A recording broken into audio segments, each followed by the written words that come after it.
নাযালু আলাইহিমুল মালাইকাতু আল্লা তাখাফু ওয়ালা তাহজানু ওয়া আবশিরু বিল জান্নাতিল্লাতী কুনতুম তুআদুন। সুবহানাল্লাহ। আল্লাহ তাআলা বলতেছেন নিশ্চয় অবশ্যই ইন্নাল্লাযীনা ক্বালু যারা বলবে রব্বুনাল্লাহ আমার রব হলো আল্লাহ। কে? আল্লাহ। যারা এই কথা বলবে, ওই যে রূহের জগতে কিন্তু আমরা একবার স্বীকারোক্তি দিয়েছি, মনে আছে কি? রূহের জগতে একবার বলছি যে আলাস্তু বিরাব্বিকুম ক্বালু বালা শাহিদিনা। এবার ওই কথার উপরে যারা অটল থেকে এই জিন্দেগির এই সফর কি করবে? শেষ করবে। এই সফর শেষ করতে পারবে এবং এই সফর শেষে যারা এই বাক্যের উপরে অটল থেকে যাবে তাদের কথা বলতেছে। ক্বালু রব্বুনাল্লাহ, যারা জীবনের শেষ বেলাতে এই কথা বলবে আমার রব হলো আল্লাহ। সুম্মাস্তাকামু, অতঃপর এই কথার উপর ইস্তিকামতের সাথে অটল থাকবে। আল্লাহ তাআলা বলেন তাতানাজ্জালু আলাইহিমুল মালাইকা, আমার এই বান্দার জন্য আমি ফেরেশতা নাজিল করে দেই। সুবহানাল্লাহ। মৃত্যুর সময়ে কঠিন বিভীষিকাময় সময়ে, ওই সময় আর কাউকে খুঁজে পাওয়া যায় না। বিপদের সময় কি আর লোক পাওয়া যায়? আজকে একজন বলতেছে যে ভাই জেলে গেছিলাম, জেল থেকে বাড়ায় আসি, এখন আমার একবার এই দলের লোক আমার সাথে এসে গরু, আর এক দলের আমার সাথে এসে গরু কয় যে বিপদের সময় দেখছি কাউকে খুঁজে, দেখছেন বিপদের সময় দেখছি কাউকে খুঁজে পাওয়া যায় নাই, এখন বহু লোকে খুঁজে পাওয়া যাচ্ছে। আসলে যে বিপদে পড়ে সেই বোঝে যে আসলে বিপদের সময় লোক খুঁজে পাওয়া কি কঠিন, লোক খুঁজে পাওয়া যায় না। এবার আল্লাহ তাআলা ওই বান্দার যাতে কষ্ট না হয় এই জন্য বান্দাকে মৃত্যুর সময়ে শেষ বেলায় খুশি রাখার জন্য আল্লাহ তাআলা বান্দার জন্য তাতানাজ্জালু আলাইহিমুল মালাইকা, ফেরেশতাদের পাঠায়া দেয়। সুবহানাল্লাহ। আল্লাহ তাখাফু, এই ফেরেশতারা তার কাছে এসে বলে আল্লাহ তাখাফু, কানে কানে ফিস ফিস করে বলে ও আল্লাহর মনোনীত বান্দা তোমার কোনো ভয় নাই। আল্লাহ তাখাফু ওয়ালা তাহজানু, তোমার কোনো টেনশন নাই, তুমি চিন্তিত হইও না। ওয়া আবশিরু বিল জান্নাতিল্লাতী কুনতুম তুআদুন, আর ওই জান্নাতের জন্য আনন্দিত হতে থাকো যেই জান্নাত তোমাকে দেওয়ার জন্য আল্লাহ রাব্বুল আলামিন ওয়াদা দিয়েছেন। এইভাবে যদি মৃত্যুর সময়ে আমাদের কানের ঘুরে এসে গুনগুনিয়ে যদি ফেরেশতারা বলে যে তোমার কোনো টেনশন নাই, তোমার ভয় নাই, তুমি সেই জান্নাতে যাওয়ার জন্য আনন্দিত হও যেই জান্নাতে তোমাকে দেওয়ার জন্য আল্লাহ রাব্বুল আলামিন ওয়াদা দিয়েছেন, বলেন তো ওই ব্যক্তির কি রকম আনন্দ লাগবে? আরে এত আনন্দ লাগবে যা বলার মতন নয়, কেউই ভাষায় প্রকাশ করতে পারবে না। এইভাবে ফেরেশতারা তার কানের ঘুরে ডেকে ডেকে এইভাবে বলে ওগো আল্লাহর মনোনীত বান্দা, আল্লাহ তাখাফু, তুমি ভয় পেও না, ওয়ালা তাহজানু, বিষণ্ণ হয়ো না, আবশিরু বিল জান্নাতিল্লাতী কুনতুম তুআদুন, ওই জান্নাতে যাওয়ার জন্য তুমি আনন্দিত হও যেই জান্নাতে তোমাকে দেওয়ার জন্য আল্লাহ রাব্বুল আলামিন ওয়াদা দিয়েছেন। নাহনু আউলিয়াউকুম ফিল হায়াতিদ দুনিয়া ওয়া ফিল আখিরাহ,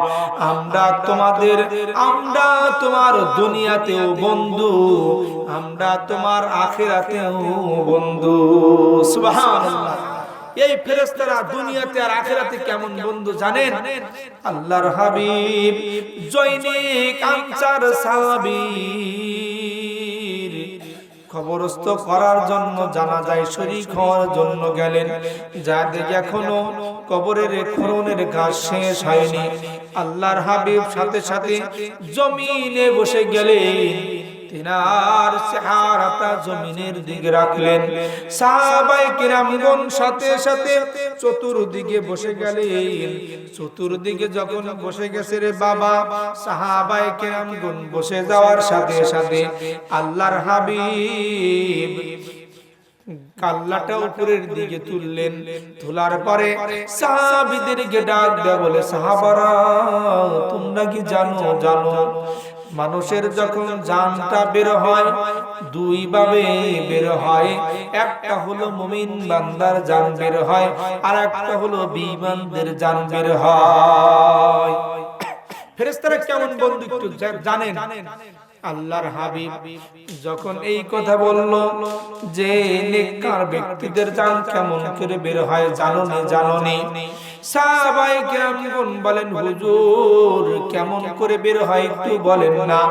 আল্লাহর হাবিব বলে, যখন কোন ব্যক্তির মুমিন ব্যক্তির হায়াতের জিন্দেগিটা শেষ হয়ে যায়, আল্লাহ রাব্বুল আলামিন সাথে সাথে ধবধবে কাপড় পরিহিত ফেরেশতাদেরকে সাদা রুমাল নিয়ে, ঘ্রাণযুক্ত রুমাল নিয়ে তার নিকটে পাঠায়া দেয়। তার নিকটে কি এই ফেরেশতারা আসে, আসার পরে তার সামনে বসে যায়। তার সামনে এবার যখন সামনে বসে যায়, যাওয়ার পরে এই লোকটা ওই ফেরেশতাদের দিকে বারবার তাকায় আর বলে, ওই যে সাদা দবদবে কে যেন আসিতেছে, ওই যে সাদা দবদবে কোন ব্যক্তি যেন আসিতেছে। আর এই লোকগুলো যখন সামনে বসে যায়, এই বৃদ্ধটা, এই ব্যক্তিটা, মুমিন ব্যক্তিটা তাদেরকে দেখে অন্তরটা জুড়িয়ে যায়, অন্তরে প্রশান্তি লাভ হয়। কিছুক্ষণ পরে মালাকুল মাউত আগমন করে। মালাকুল মাউত আসার পরে মালাকুল মাউত ডাক দিয়ে বলে, ওগো আল্লাহর মনোনীত বান্দার রূহ বের হয়ে আসো, বের হয়ে আসো। এবার এমন ভাবে বের হয়, তাফসীরের ভিতরে লেগেছে যে তোমরা কলসির ভিতরে অথবা বশকের ভিতরে তোমরা পানি রাখো, আর এই পানিটা যত সহজে বের হয় মুমিন বান্দার রূহটা ঠিক তত সহজে বের হয়। সুবহানাল্লাহ, এত সহজে বের হয় যে বলার মতন না, এটা বলার মতন না, ভাষায় প্রকাশ করা যাবে না। এত সহজে রূহটা কি হয়, বের হয়, এত সহজে বের হয়। এবার আল্লাহর হাবিব সাহাবীদেরকে বলতেছেন, সাহাবারা জানোনি। এবার যখন রূহটা বের হলো, ওই মালাকুল মাউত রূহটা ধরে এবার ওই চতুর্দিকে যে বসে আছে ফেরেশতারা তাদের নিকটে রূহটা পৌঁছায়া দেয়। তারা এত আদর যত্ন করে মহাব্বত করে ওই সুন্দর ঘ্রাণ যুক্ত রুমালের সাথে তার রূহটা পেঁচায়া সবাই তাকে নিয়ে আসমানের দিকে রওনা দেয়।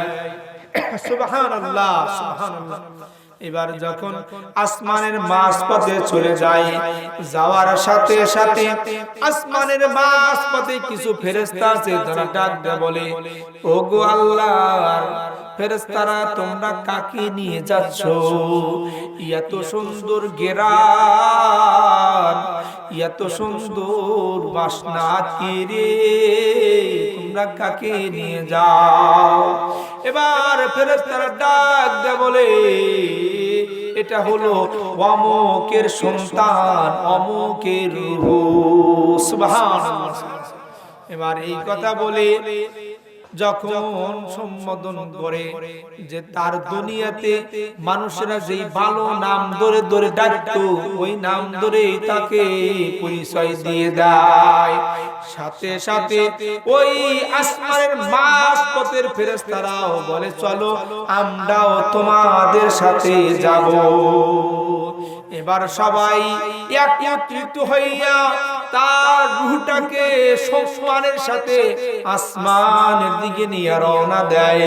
আসমানের প্রথম আসমানে যাওয়ার পরে আসমানের দরজায় নক করার সাথে সাথে দরজার গেটদারওয়ান ডাক দেয় বলে কারা রে তোমরা কারা, এত সুন্দর গেরান কাকে তোমরা নিয়ে এসেছো।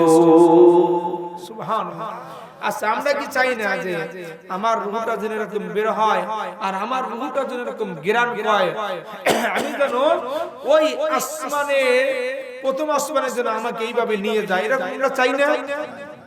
এবার প্রথম আসমানে ওই গেটদারওয়ান যখন এই কথা বলে এই ফেরেশতারা তার ভালো পরিচয়টা দিয়ে বলে এটা অমুকের ছেলে অমুকের রূহ। সাথে সাথে প্রথম আসমানের দরজা খুলে দেওয়া হয়। প্রথম আসমানের দরজা যখন খোলা হলো এই রূহটাকে নিয়ে তারা দ্বিতীয় আসমানের দরজার নিকটে চলে যায়। এইভাবে দ্বিতীয় আসমানের দরজা খুলে দেওয়া হয়। তারা তৃতীয় আসমানে এইভাবে সপ্তম আসমানের উপরে তারা চলে যায়। যাওয়ার সাথে সাথে আল্লাহ রাব্বুল আলামিন ডাক দিয়ে বলে ওগো আমার ফেরেশতারা, আমার এই বান্দা, আমার এই মনোনীত বান্দার এই রূহ যত আমল করেছে সব আমলগুলো তোমরা ইল্লিনে লিখে রাখো। সুবহানাল্লাহ। আল্লাহ রাব্বুল আলামিন কি বললেন যে তোমরা কি করো, ইল্লিনে এইগুলো লিখে রাখো। কাল্লা ইন্না কিতাবাল আবরারি লাফি ইল্লিন ওয়া মা আদরাকা মা ইল্লিয়ুন কিতাবুম মারকুম ইয়াশহাদুহুল মুকাররাবুন। আল্লাহ রাব্বুল আলামিন কুরআন দিয়া ইল্লিনের কথা জানাইলেন। কাল্লা কখনো নয়, ইন্না কিতাবাল আবরারি লাফি ইল্লিন, নিশ্চয় নেককার ব্যক্তিদের আমলগুলো সব ইল্লিনে লিখে রাখা হয়। সুবহানাল্লাহ। আল্লাহর হাবিবকে আল্লাহ তাআলা প্রশ্ন করলো ওয়ামা আদরাকা মা ইল্লিয়ুন, ওগো আমার হাবিব আপনি কি জানেন ইল্লিয়িন কি, কি জানেন? কিতাবুম মারকুম, তা হচ্ছে চিহ্নিত একটা লিখিত কিতাব। সুবহানাল্লাহ। এই কিতাবে আমাদের সব আমলগুলো লেখা থাকবে ওই ইল্লিয়িনে। এরপরে আল্লাহ তাআলা ডাক দেয় বলে আমার ফেরেশতারা রে যাও যাও যাও আমার বান্দার রূহটাকে কবরে পৌঁছায়া দাও। সুবহানাল্লাহ। এবার বান্দার রূহটাকে আল্লাহ রাব্বুল আলামিনের হুকুমে কবরে পৌঁছে দেওয়া হয়।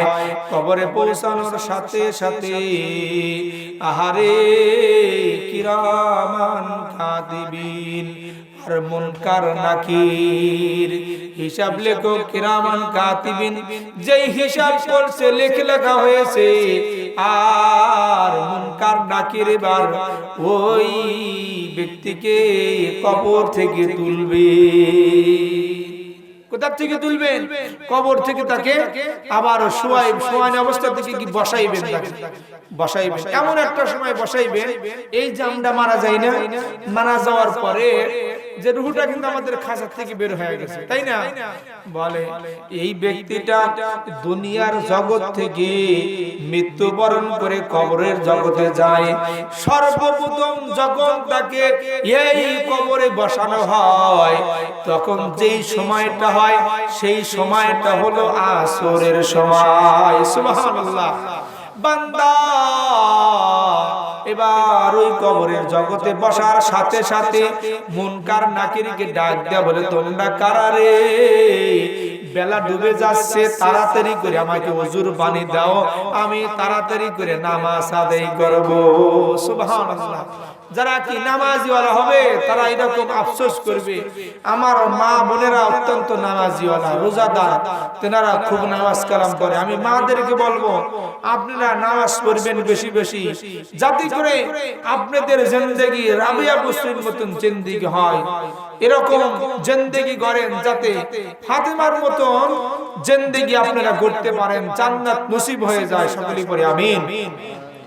এবার এই ব্যক্তিটা, ওই নামাজি ব্যক্তি কবরের ভিতরে মুনকার নাকিরকে যখন বলবে, তাড়াতাড়ি করে আমাকে ওযুর পানি দাও, আমাকে নামাজ পড়তে দাও, এখন তোমাদের সাথে কথা বলবো না, বেলা ডুবে যায়, আসরের সময় তো চলে যাচ্ছে। মুনকার নাকির ডাক দেয়া বলে, ওগো আল্লাহর মনোনীত বান্দা, তোমার দুনিয়ার হায়াত শেষ হয়ে গেছে, তুমি এখন কবরের জগতে এসেছো, আর তোমার নামাজ কালাম রোজা হজ যাকাত কোরআন তেলাওয়াত কোনো কিছুই করা লাগবে না। সুবহানাল্লাহ। এবার তাকে জিজ্ঞাসা করবেন, মার রব্বুকা ওমা দীনুকা ওমা নাবিয়ুকা। ওগো আল্লাহর বান্দা, বলো বলো বলো তোমার রব কে, তোমার দিন কি, তোমার নবী কে?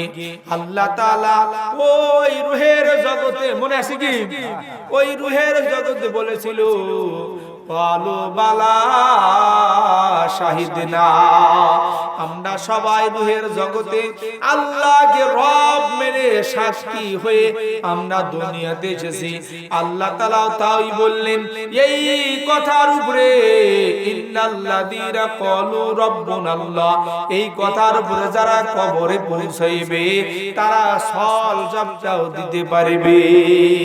সাথে সাথে এই ব্যক্তি বলবে,